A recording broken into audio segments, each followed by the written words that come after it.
Make or break. Make it yours.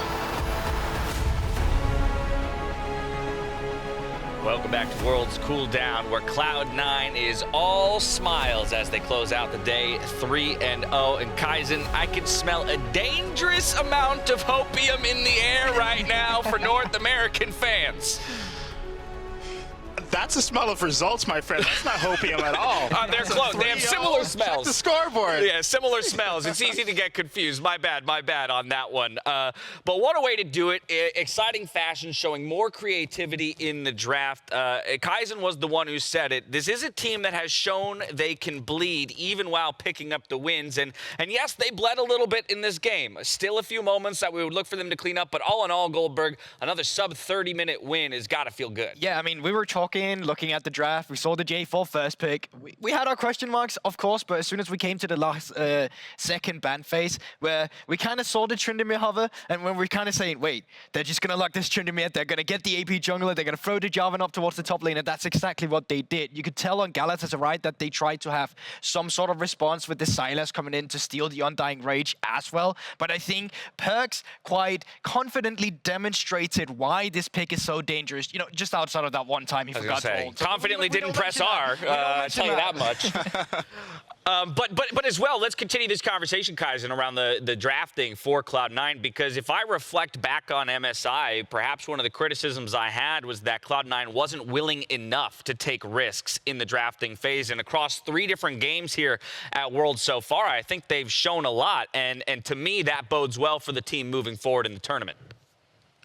Absolutely, and it goes back to what Goldberg was saying. They look confident. You know, when Cloud9 feels confident, they just play whatever they want, and they beat you anyway. And look, I don't think this was necessarily the most inspiring set of performances, because when I project to group stage and I look at some of the openings that they've given teams in play-ins, I do think they could get exploited there. That said, I feel good about how it seems like they feel about the game, which is they feel they can do anything and play multiple styles and win doing them all, and that's a really, really scary C9 to be going up against. Definitely, I agree with you, Kaizen, and I think they have a lot of their fundamentals in check as well. Going off having this J4, he's down in CS, but that's kind of how it goes when you're up against a Jace and you don't have jungle attention, but you've been focusing so much down towards the bottom side. Once Sven and Vulcan is ahead, then you start moving up towards the top side, and you see Blabber actually really coming in with a jungle difference this time around with the roams he's able to have up towards this top side. Now that Rift Herald play, Kaizen, I think is one of those openings that you're talking about in play-ins. A couple times we've seen Cloud9 be a bit iffy around the Rift Herald, particularly as a global objective, but they followed it up with a nice Baron setup as well. So, you know, you give and you take a little bit, but that's what we'll look for them to clean up as the group stage, and then the bracket stage, of course, rolls on. Yeah, how about we just take and take, no giving? Okay. Look, when you're a team that's as mechanically proficient as Cloud9, I think some level of misplay is excusable, right? That just comes with being proactive.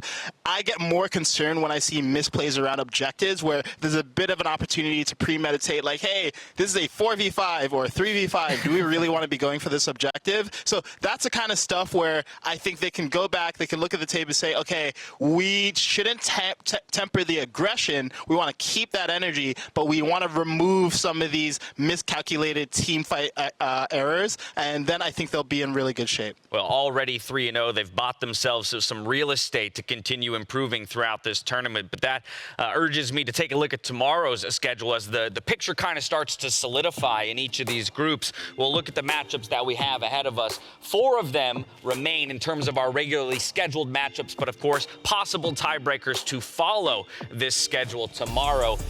For yourself, Goldberg, when you take a look at this lineup, what's catching your attention? Well, I'm definitely interesting about the Unicorns of Love games and the Beyond Gaming games, just in case that, you know, Unicorns of Love, they have to win to stay alive. And then at the same time, hope that Beyond is actually able to lose the destination focus me. So a lot on the line for these 2 teams tomorrow. Definitely. Kaizen, thoughts on that? Of course, Unicorns will play following Beyond, so we'll know at the point of play whether or not that game really matters for them. But at the very least, the fact that you have to go up against Cloud9 in what would be that must-win game, I mean, that's, again, another tall order for a winless team. Yeah, I mean, at that point, you're hoping Cloud9 just gets cocky because Cloud9 knows they advanced. I would be a little bit afraid if I was UOL, but it's out of their hands. I do want to focus more on that Detonation versus Beyond Gaming matchup. I'm personally really excited for that because I thought we saw the best of each team on display today after Beyond Gaming having a really, really slow ramp up and Detonation being a little bit mixed in terms of the results. Today we saw Detonation from draft to play have a really cerebral approach, focus on picking a robust team comp that could deal with Galatasaray's early game oriented team. And then on the Beyond Gaming side, we saw the top lane step up, we saw mid lane step up getting that huge pick on Syndra on the MF to turn a Rift Herald fight, and then we saw Doggo get to shine. So I'm excited to see both of these teams hopefully bring that peak form into tomorrow. I love that call out. And so we wait on bated breath for our matches that come tomorrow. But now I'm really excited for our next announcement that some of you may have already heard about. But just like most of you, I enjoy a good competitive game of Teamfight Tactics Reckoning. So I'm thrilled to announce the game's newest set, Teamfight Tactics, Gizmos, and Gadgets. The new set will herald in an era of innovation and discovery where crazy contraptions augment each game with new rules and new ways to break them. Get ready for the launch of Gizmos and Gadgets with patch 11.22. Earlier today, though, Lore spoke with Vizicachi about what lies ahead for him. So let's take a look.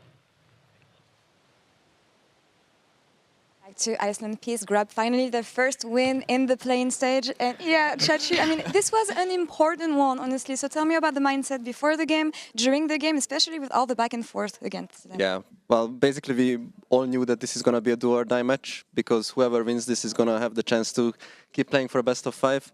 So I think the pressure was quite high, and we went into the game with the mindset of just having to win.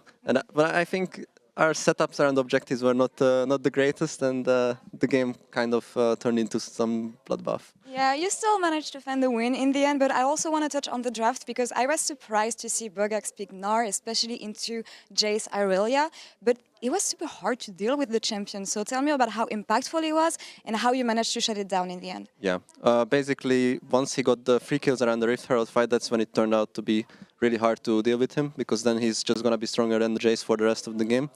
And I was basically weak siding at that point and just trying to hold him, maybe shock blast the waves from range. But the way we wanted to deal with him is fight on his mini-Gnar timing, because whenever he's Mega-Gnar, we just can't fight against him. So we always pull the trigger when the mini-Gnar was there, and that's how we managed to win the fights. Yeah, well, nice that you find a solution in the end. Focusing on you now, Chachi, you are back on pro play on the World Championship stage. I mean, it must be a bit nerve-wracking for you, so tell me about being back. And yeah, also, how has it been to fit with the team so far? Yes, the first game I played, I was really nervous, and it was kind of new once again after 2 years being back on the stage. So I kind of look at it as like my warm-up game, and the other 2 games today I think went significantly better.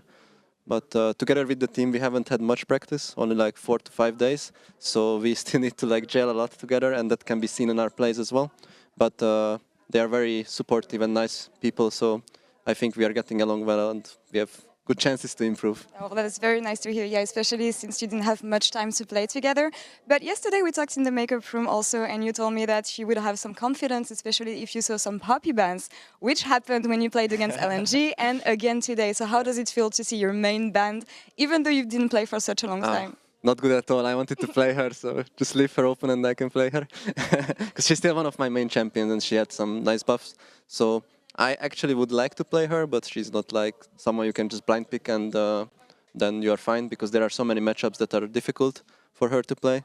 But I think teams are usually banning her when I'm on the red side, because then I have the counter pick. But it's still nice to see the respect one, that's for sure. Yeah, I can imagine. Well, now you still have one more game to play. It will be tomorrow. Tell me about the focus for the next game and how you can make things better so that you get out of groups in the end. So if I'm not mistaken, we are basically playing this best of 5 against the red candidates, no matter what. So I think tomorrow's game will be kind of like a good test to see how we fare off against each other. But the real battle will be the best of 5 itself. So I think we are going to prepare for that and maybe try something out tomorrow and see how they adapt. But it's already going to begin the mental warfare. Well, all right. Well, for now, congrats on grabbing the first win, Chachi. Thank you. And thank you so much for the interview. It feels good to have you back on stage. Feels good to be back. Thank you very much, Laura. Likewise, I am delighted to see Vizicachi's name back out there on the World's Rift. But what an incredible little piece of insight, you know, to remember how little time that this team, this roster, this amalgamation of players has had to whip themselves into shape and to have already found some success on the world stage, picking up that first win today and pushing themselves forward in play-ins. I mean, that's a feat that needs to be recognized, Goldberg. It's interesting not only because it's not just a new team coming together and has to play, it's also a new team coming in on a new Worlds meta where all of a sudden new picks are shining through. Chachi has been playing a little bit, but it's still not to the extent where he's been back. You heard him say it yourself, right? It's a warm-up game, the first official game that I'm really having. And you know, when it's a warm-up game, when it's your first official, then it is going to take some time before you really gel into it. And we started seeing some light today, and hopefully we'll start to see some more tomorrow again. Absolutely. And Kaizen, we heard a few mentions there of different champions, matchups, picks that he's hoping to play. And for me, that just brings it all back to this incredible meta that we've experienced so far across 2 days of games. Yeah. Again, I'm loving the explosiveness of this World's meta so far, and I just hope it continues to deliver on that kind of a level. Yeah, and I think there's more to come, right? Like, we've seen only a little bit of Zed. I feel like we still haven't gotten to see the strength of the pick on display.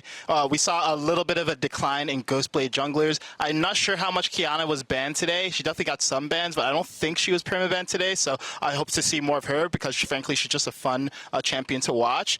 So I think there's so many directions that the meta can develop now, and I think as we move into the best of 5, we should see teams get more creative rather than less as they figure out what's working for them versus what's just hot in general. And then we even saw C9, you know, pick the Tryndamere. I'm not sure if that's a pick that really fits with the C9 style, but it's nice to see that they're willing to bust these picks out. So this has been an incredibly diverse and rewarding meta. Love the call out towards the best of 5s because absolutely that's where we sometimes see some of the most innovative picks that bring a team over the line to get that third and final win in an all-important best of 5. But with that, we are going to wrap up day 2 of Worlds 2021. So from all of us in Berlin and Iceland, thank you for watching. Stay healthy, stay safe, and be good to each other. Good night. We'll see you tomorrow.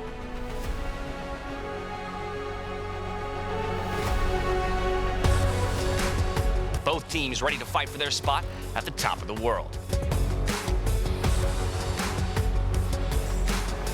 Okay, here we go. Willer getting jumped on, but Morgan is only going forward. Willer is in so much trouble as the 2v1 will come into effect. Here comes the rotation from the side of Hanwha and Dept is here. And again, Red team double kill.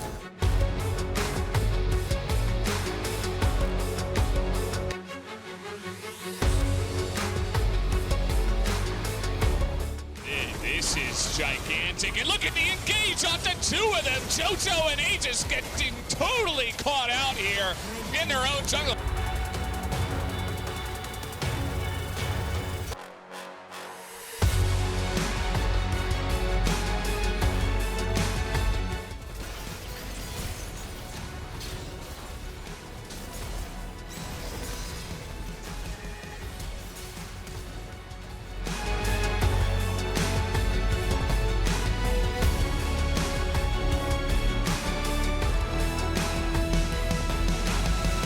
Try to flash and doesn't have his aftershock. Finally he does, and that will be enough to keep him alive. As now Chovy and Morgan get a massive flank teleport behind the entire team.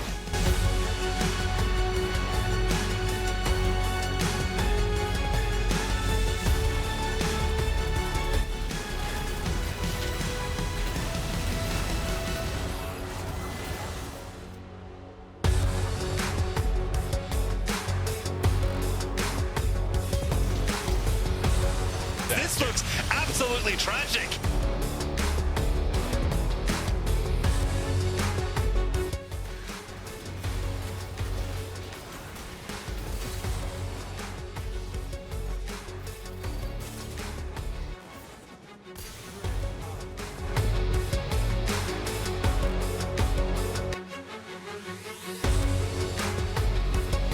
Crazy that they found a pick. Flabber going to cut him off the wall as well, but Perks tries to make it happen. Bunch over the top again. Flabber finds the flick.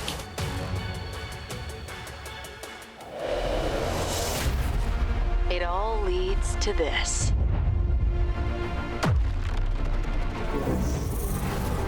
Make or break. Vitality will take them. A new era is awaiting.